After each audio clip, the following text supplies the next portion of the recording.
Hello, everyone, and welcome to another edition of The Dark Place, the podcast and radio show that delves deep into some of the most chilling criminal cases that have shocked the world over the past 20 years. I'm your host, Adam, and in today's episode, we'll be discussing the disturbing case of Philip Chism. But before we get into that, please go to all of our social media pages that are Facebook, Spotify, YouTube, TikTok, and Instagram. Now on with the show. In 2013, the tranquil town of Danvers, Massachusetts was shattered when 14-year-old student Philip Chism was accused of committing a heinous crime that the world had never seen the likes of. It would send shockwaves through the community and the nation.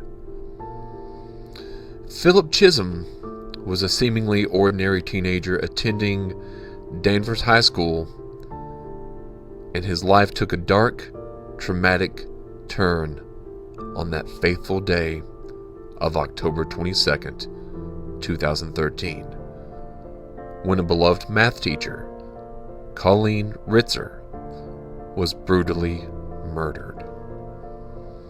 Now, Colleen, she was a dedicated teacher, a great educator.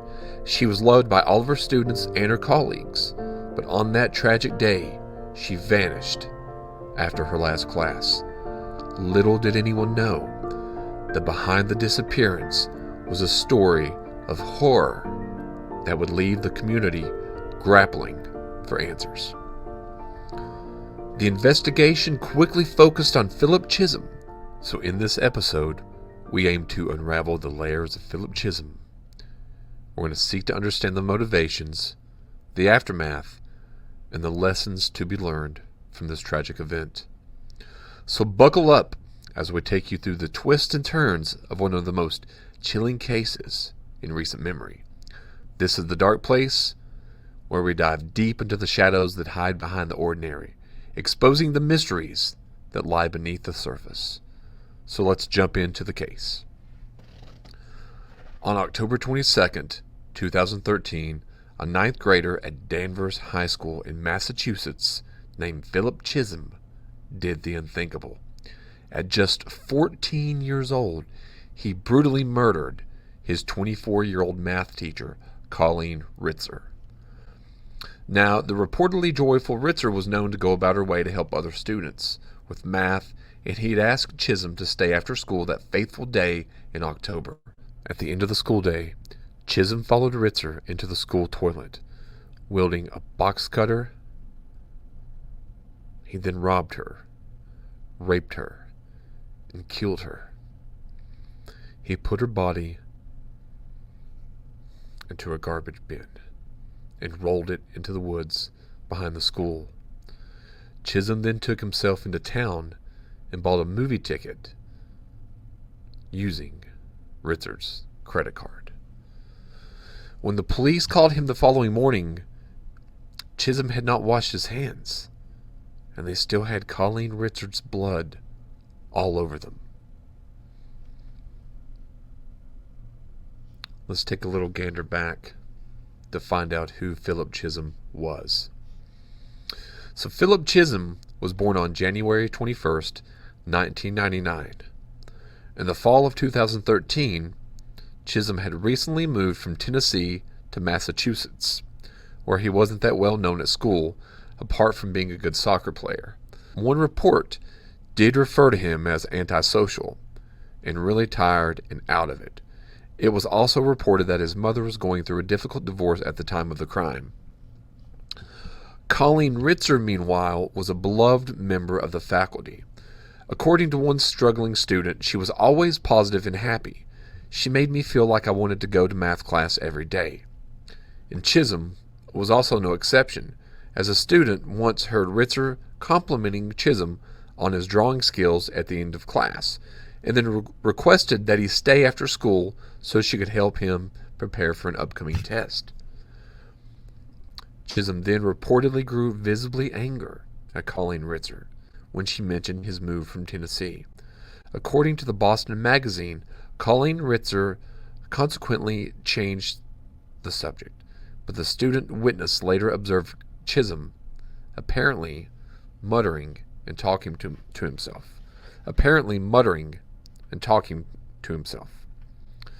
On the morning of October 22nd, 2013, the Danvers High School newly installed security camera system showed 14-year-old Philip Chism arriving at school with several bags, which he placed in his locker.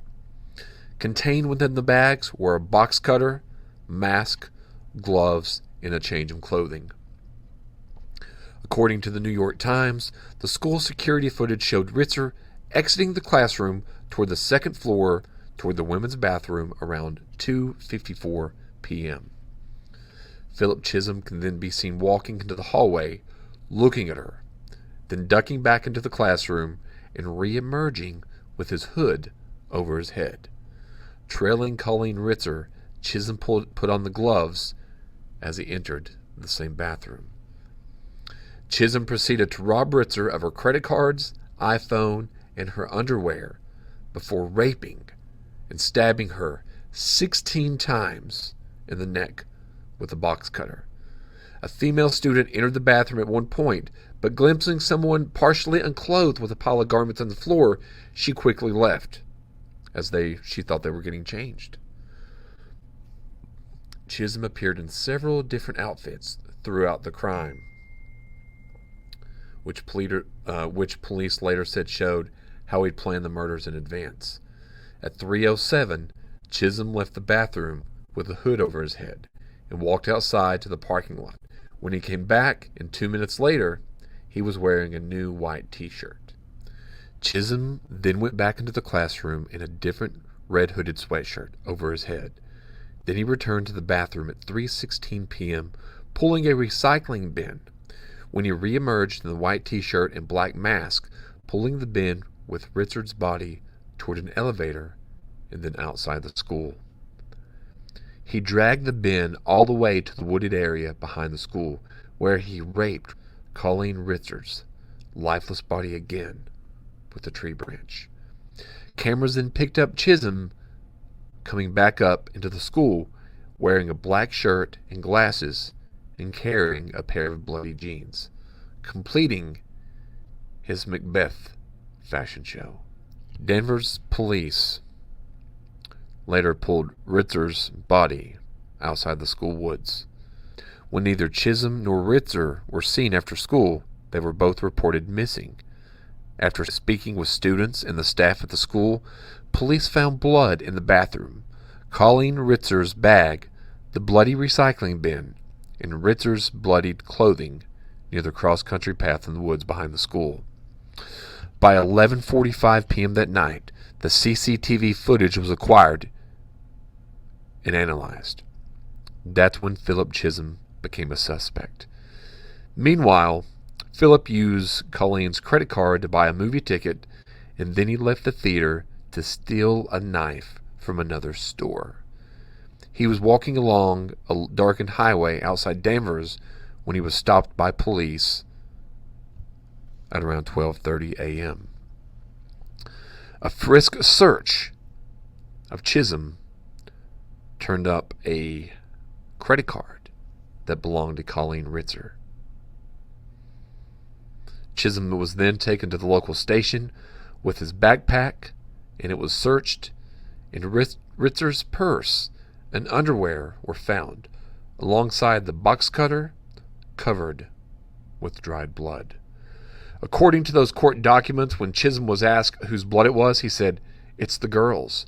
When he asked if he knew where she was, he chillingly replied, "She's buried in the woods." At 3 a.m., police discovered the gruesome sight of Ritzer's half-naked body covered with leaves near a pair of stained white gloves.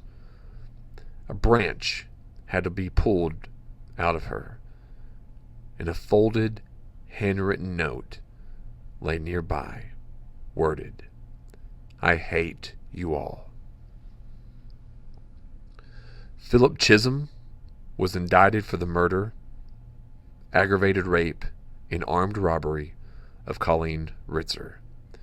He was tried as an adult, and on February 26, 2016, he was sentenced to serve at least 40 years in prison. Philip Chism was never exactly diagnosed with any mental conditions, as there were no psychiatrists that could come up with the same diagnosis. Now, this could be a case where he was evil all along. There was really no signs for anyone to clearly see that Philip Chism was a danger to anyone. His mother was going through a divorce, and it was hard on her, and I'm sure it was hard on Philip as well.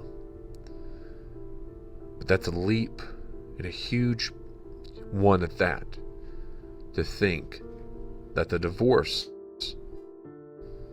of his mother from his father and the move from Tennessee to Massachusetts would cause him to become enraged at a beloved teacher, rape, rob, and murder her at the age of 14 years old. Philip Chism will be up for parole when he is 56 years old. Do I think that he will be released? No, I do not. I do not know what's going on or how Philip Chism has progressed or regressed since this case, which has been 10 years ago basically. And in 2016 he was sentenced, so that's going on 8. So I guess we'll see in the near future how this case will play out, and if he will be released into the public in probably our lifetime or not. Thank you once again for tuning in to The Dark Place. Be sure to visit all of our social media pages: Facebook, YouTube, Spotify, TikTok, and Instagram, The Other People Show. And like I said, thank you once again for listening to The Dark Place, where we try to shine a small light upon a dark world. Have a good night, everyone.